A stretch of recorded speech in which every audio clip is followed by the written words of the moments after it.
सती जी ने सुना कि यज्ञ तो मेरे पिता का हो रहा है और सब लोग जा रहे हैं। बड़ी उत्सुकता हुई और कहा, देवाधिदेव, मेरे पिता के यहां उत्सव हो रहा है, निमंत्रण नहीं आया, क्या मैं जा सकती हूं?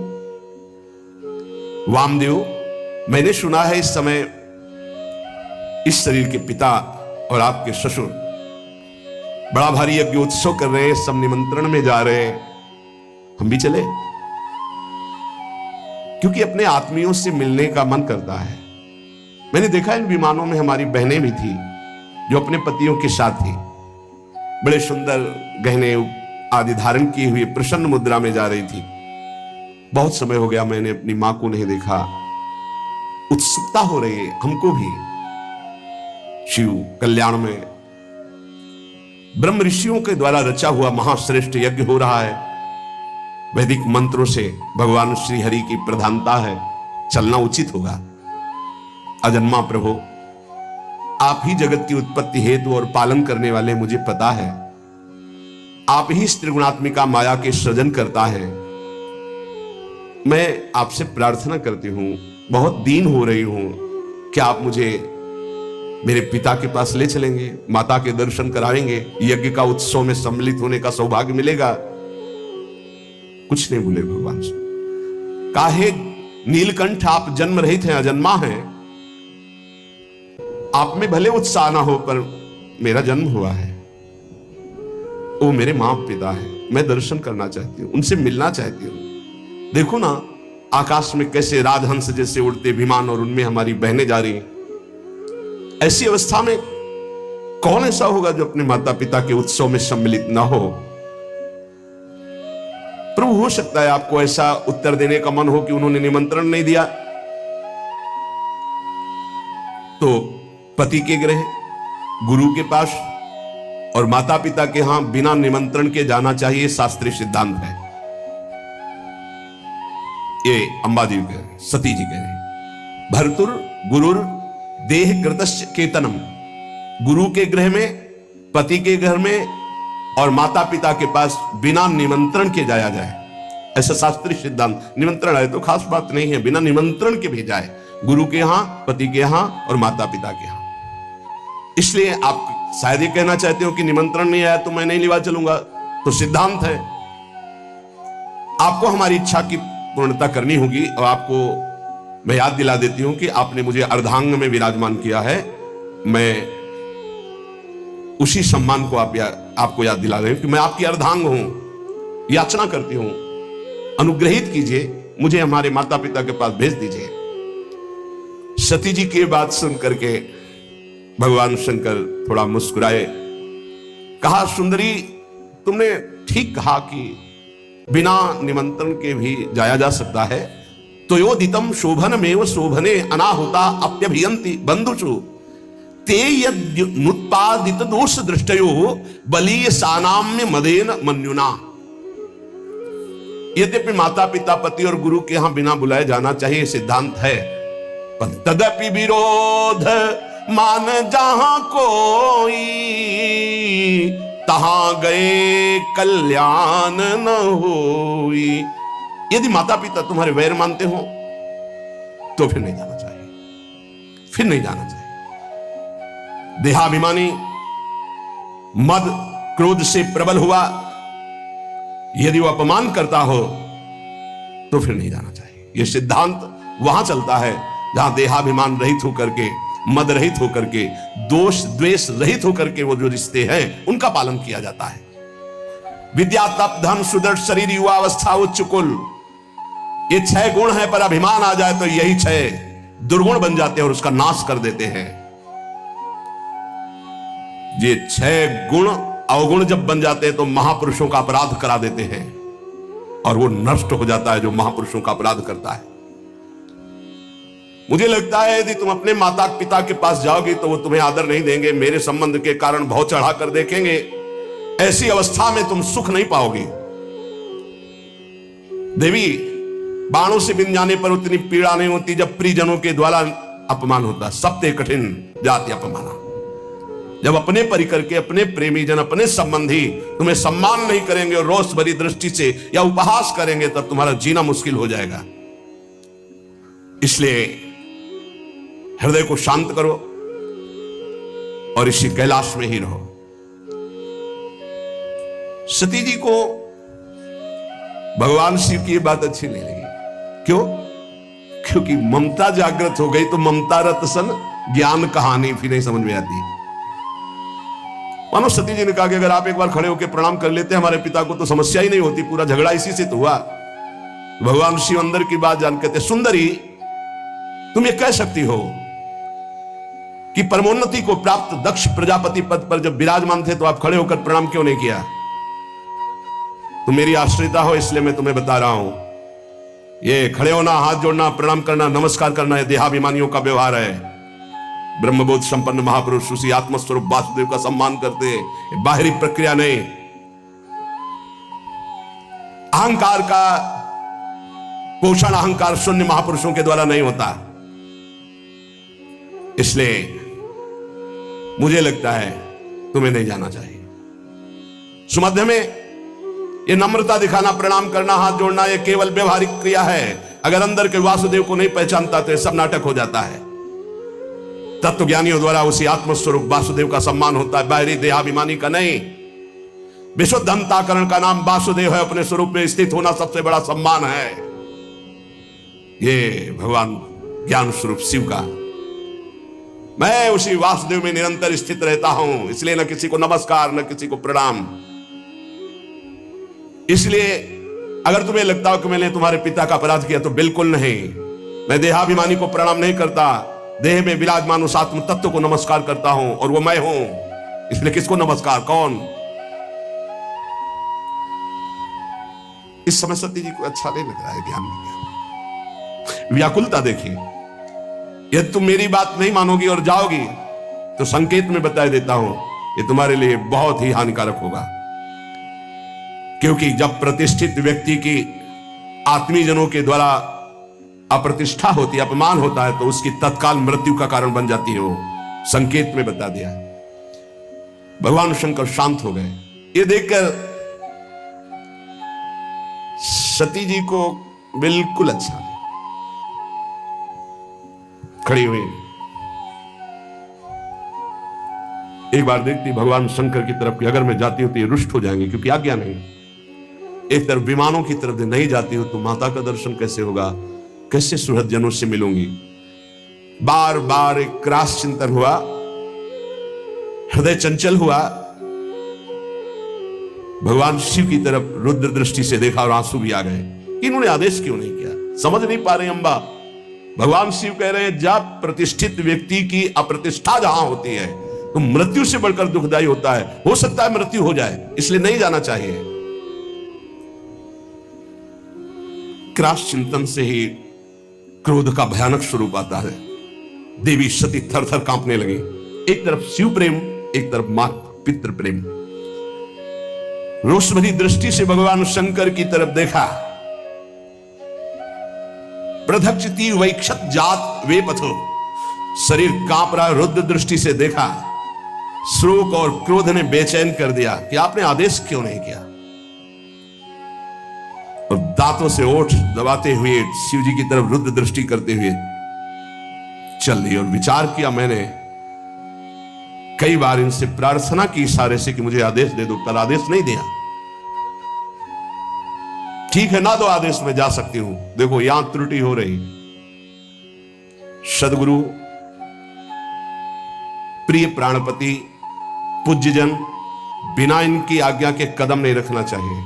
अगर आज्ञा नहीं है तो बड़ा अमंगल है यदि कदम रख दोगे। लंबी लंबी सांस खींची, भगवान शिव की तरफ देखा और चल पड़े अपने पिता के घर अकेले। महादेव जी ने मणिमान नामक अपने पार्षद को बुलाया और कहा 10,000 शिव पार्षदों को साथ लो, सुंदर पालकी तैयार करो, बड़ी भारी यक्षों की सेना साथ होनी चाहिए और इनका अनुगमन करो। जाओ पीछे सती। तत्काल सुंदर पालकी की रचना सती जी को विराजमान किया। 10,000 भगवान शिव के पार्षद और हजारों की संख्या में यक्ष सैनिक, क्योंकि कुबेर मित्र हैं भगवान शिव के। नंदिकेश्वर ने कहा, प्रभु पालकी से अच्छा रहेगा, मुझे आदेश कीजिए। भगवान के नित्य वाहन नंदिकेश्वर गए, कहा माता विराजमान हो हम पर। मैना पक्षी, गेंद, दर्पण, कमल, समस्त राज सामग्रियां, छत्र, चंवर, शंख, दुंदुभी आदि बजने लगी, चंवर डुलने लगे और अंबा जी विराजमान होकर अपने पिता के घर जा रही, बिना आदेश के, गुस्सा होकर। समस्त शिव पार्षदों के साथ दक्ष की विशाल यज्ञशाला में प्रवेश किया। वहां तो वेदध्वनि गूंज रही थी, बड़े ऊंचे स्वर से ब्राह्मण धास्त्र शीर्षा पुरुखा सहस्राक्षा सहस्रपात, एक दूसरे की आवाज दबाने के लिए होड़ लगी हुई थी। बहुत से अलग अलग वेदियों पर देवताओं की स्थापना हुई थी। दक्ष ने एक बार देखा सती आई, न नजदीक गए, न बात की, न पूछा। भयभीत हो गए सती जी कि क्या जो भगवान शिव ने कहा था वही होगा। पिता ने देखा और कोई आदर नहीं दिया, बहुत घबरा गए। बहनों के पास गए तो ऐसे मुस्कुराते हुए कटाक्ष करते हैं, बिना निमंत्रण के आ गए। हमें तो निमंत्रण भी गया था, भेंट भी गई थी, लिवाने भी गए थे, शायद आपके यहां निमंत्रण तो गया नहीं होगा, कोई लिवाने तो गया नहीं होगा। बहुत चोट सती जी के हृदय में। एक केवल अगर प्यार से मिली तो माता मिली, गले से लग करके। गदगद हो गई सती जी माता के मिलने पर। सती जी ने पूरी यज्ञशाला में देखा, कहीं भगवान शिव का कोई स्थान नहीं। ये देखते ही माता के द्वारा मिला हुआ प्यार भस्म हो गया, हृदय जलने लगा। सर्वलोक महेश्वरी देवी शक्ति की अधिष्ठात्री अंबा, उन्होंने पूरे यज्ञ मंडप पे देखा, सब उत्साहित हैं, कहीं भी भगवान शंकर का कोई भाग नहीं। तो उन्होंने कहा, ऐसा नहीं हो सकता कि प्रभु से बढ़कर प्यार माता पिता का हो। अपार क्रोधाग्नि प्रकट हुई, ऐसा लगा संपूर्ण लोगों को भस्म करने के लिए अंबा ने ठान लिया है। कहा दक्ष, अब पिता नहीं कहा, पिताश्री नहीं कहा, दक्ष तुझे कर्मकांड के अभ्यास से बड़ा घमंड है, हमारे प्राण प्रीतम शिव से द्वेष करता है। सती जी का ऐसा बोलना हुआ कि शिव पार्षद टूट पड़े ब्रह्म ऋषियों पर यज्ञ विध्वंस करने के लिए। सती जी ने सबको रुको, जब तक हमारा आदेश न हो तब तक दंड किसी को मत दो। सती जी ने कहा, भगवान शंकर परम करुणा में, उनसे तू द्वेष करता है। सब लोग मुझे कहेंगे कि ये दक्ष की पुत्री है, ये शरीर दक्ष से निर्मित है, और तू हमारे प्राण प्रीतम शिव की निंदा करने वाला, शिव का विरोधी, यज्ञ में कोई शिव भाग नहीं। अरे कोई वाणी से भी निंदा कर दे तो सर्वनाश हो जाए, तू तो हृदय से उनसे द्वेष करता है। ऐसा कौन होगा तेरे जैसा जो महादेव से विरोध करे। जो दुष्ट मनुष्य स्वरूप शरीर को और स्वरूप पदों को पाकर अभिमान करता है, शिव की निंदा करता है, आश्चर्य है, आश्चर्य है कि वो अपने सर्वनाश को नहीं जानता। इतने बड़े महान अपराध करने पर भी भगवान शिव ने तेरे लिए कोई दंड विधान नहीं किया। तू महापुरुषों का निंदक, जघन्य अपराधी, दुष्ट पुरुषों में शोभा पाने वाला है दक्ष के प्रति। ये है अपने इष्ट का प्रेम, शिव। ये दो अक्षर जिसकी जिह्वा से निकल गए, कभी कोई पाप उसको दंड नहीं दे सकता। अहो ऐसे पवित्र कीर्ति देवाधिदेव महादेव शिव की तूने अपमान वृत्ति धारण की। तू अमंगल रूप है, तेरे अमंगल रूप से पैदा हुए इस अमंगल रूप शरीर को रखना मेरे लिए असह्य नहीं होगा। जब मैं जाऊंगी तो दक्ष पुत्री कहेंगे भगवान शिव, इसलिए इस शरीर को मैं नहीं रखूंगी। जो मेरे प्राण प्रीतम आराध्य देव की विरोधी अंश से पैदा हुआ, ऐसे शरीर को नहीं रखूंगी। ऐ निरंकुश, धर्म की मर्यादा का तूने विस्मरण कर दिया है। आश्चर्य यह होता है कि इष्ट का प्रेम कितना जोर का होता है। मात्र पितृ प्रेम से ऐसा लगा था कि भगवान शिव की अवहेलना करके सती जी आ रही, लेकिन हृदय में कितना गुह प्रेम अपने आराध्य देव के प्रति है। वैसे तो शास्त्र आज्ञा यही कहती कि अपने इष्ट और अपने पूज्य का अपमान होने पर शक्ति हो तो बलपूर्वक उसको दंड देकर बकवास करने वाली अमंगल रूप दुष्ट जिह्वा को उसी समय काट डालना चाहिए। छिंदात प्रशय्य रुषति मसतिम प्रभुश्चे जिह्वामसूनपि ततो विसजेत धर्मा, ऐसा धर्म आदेश करता है। नीलकंठ भगवान करुणा समुद्र शिव की निंदा करने वाले, अगर कोई निंदनीय वस्तु खा ली जाए तो वमन करना ही उचित होता है। इसलिए तेरी निंदनीय अंश से इस शरीर की रचना हुई है, अब इसको रखना ठीक नहीं है। हे कामादि शत्रु को जीतने वाले भगवान शिव, क्षमा करना, आपकी आज्ञा का उल्लंघन करके ममता वसाई, पर अब मैं आपका अपमान सह नहीं सकती।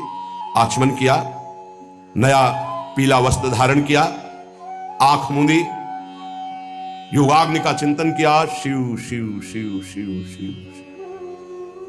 तत्काल श्री चरणों से अग्नि पैदा हुई और योगाग्नि में शरीर भस्म हो गया। क्योंकि अम्बा है, नहीं रखूंगी ये शरीर, तेरा अंश है ये शरीर, ये तेरा अंश है। जब मैं जाऊंगी तो कहेंगे आओ दक्ष पुत्री, ये मैं बर्दाश्त नहीं कर पाऊंगी। अब सब कोई कहेगा ये दक्ष पुत्री सती है, इसलिए मैं अब इस शरीर को नहीं रखूंगी। तूने मेरे इष्ट देव का अपमान किया। जिस शरीर को भगवान शिव वामांग में विराजमान करते थे, महामनस्विनी सती ने तत्काल अग्नि की धारणा की, देखते देखते सबके बीच में भस्म हो गया शरीर। अब तो हाहाकार मच गया, क्योंकि रोकने वाले अब कोई थे नहीं। पार्षदों को सती जी ने ही रोका, भारी विध्वंस मचाना शुरू कर दिया। अब हदम रक्षम, ब्रह्म ऋषियों ने उच्चारण किया, ऐसे मंत्र का उच्चारण करके आहुति दी तो यज्ञ कुंड से रेभु नाम के महान प्रतापी दैवी शक्ति संपन्न प्रकट हुए, शिव पार्षदों को मार मार के खदेड़ना प्रारंभ कर दिया। यज्ञ विध्वंस नहीं कर सकते। ब्रह्म तेज संपन्न उन रिभुओं की आक्रमण शक्ति इतनी प्रबल हुई, भाग करके शिव पार्षद कैलाश में आए। इधर देवर्षि नारद जी पहले ही पधार चुके थे। देवाधिदेव महादेव जी की वंदना करके पूरी की पूरी सूचना तत्काल जटा पकड़ी, उखाड़ी और पटक दी भूमि पर। जे ही जटा उखाड़ कर पृथ्वी पर पटका, मानो आकाश को छूता हुआ ऐसा महावीर प्रकट हो गया। ना तो छाती की चौड़ाई दिखाई दे रही थी, ना शरीर की लंबाई दिखाई दे रही थी। ऐसा विराट महान, इतना विशाल था कि स्वर्ग से भी ऊपर उनका सिर हो रहा था। हजार भुजाएं, श्याम वर्ण सूर्य के समान जलते हुए तीन नेत्र, विकराल भयंकर दाढ़े, लाल लाल जटाए, हाथ में हजारों हाथों में अस्त्र शस्त्र। क्या आज्ञा है? भगवान शंकर ने कहा तेरा नाम वीर रुद्र है, तू उठ, मेरे संकल्प से प्रकट हुआ है, और जा दक्ष के यज्ञ को विध्वंस कर दे। और जिन ब्रह्म ऋषियों ने हमारे पार्षदों को दंड दिया, बलात् उनको दंड देकर के यज्ञ विध्वंस करके हमारे पास आओ। देवादिदेव भगवान शंकर की आज्ञा हुई तो वीरभद्र ने परिक्रमा की और चल दिया। उस समय वो जब चरण रखता था तो ऐसा लगता था भूकंप आ गया। ऐसा महान बलशाली भयंकर सिंहनाद करता हुआ कराल त्रिशूल हाथ में लेकर यज्ञ मंडप की तरफ दौड़ा, मानो काल दंड स्वयं पधार रहा हो। ऐसी गर्जना की यज्ञ मंडप में लगा कि आकाश से बिजली टूट गई और कैलाश से गर्जना प्रारंभ की। जितने बुद्धिमान ऋत्वज थे वो तो लघुशंका जाना, बोले जाओ महाराज। वो समझ गए कि अब कुछ प्रसाद लंबा होगा तो 50 ब्रह्म ऋषि तो लघुशंका के बहाने निकल गए।